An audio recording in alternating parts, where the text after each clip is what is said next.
Hi guys, මේ වගේ trending වෙන ෆොටෝ එකක් අපි AI පිළින් හදාගන්නේ කොහොමද කියලා බලමු.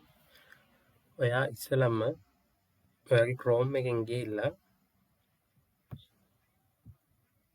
Google Gemini එක ඕපන් කරගන්න. ඊට පස්සේ ඔයා ලොග් වෙලා නැත්නම් ඔයා ලොගින් වෙන්න Gmail එකෙන්. ඊට පස්සේ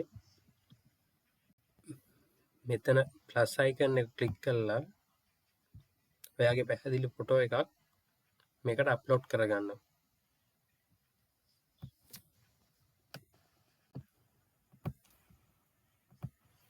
ඊට පස්සේ මම ඩිස්ක්‍රිප්ෂන් එකේ දාලා තියෙන ප්‍රොමෝට් එක ඒක අරන් මෙතෙන්ට කොපි පේස්ට් කරගන්න.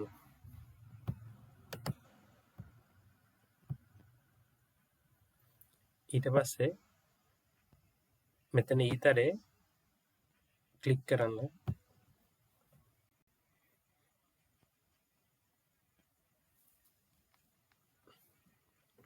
සාමාන්‍යයෙන් තප්පර 30ක් වගේ කාලයක් ඇතුළත ඔයාලට ලස්සන එකකින් ෆොටෝ එකක් හදාගන්න පුළුවන්.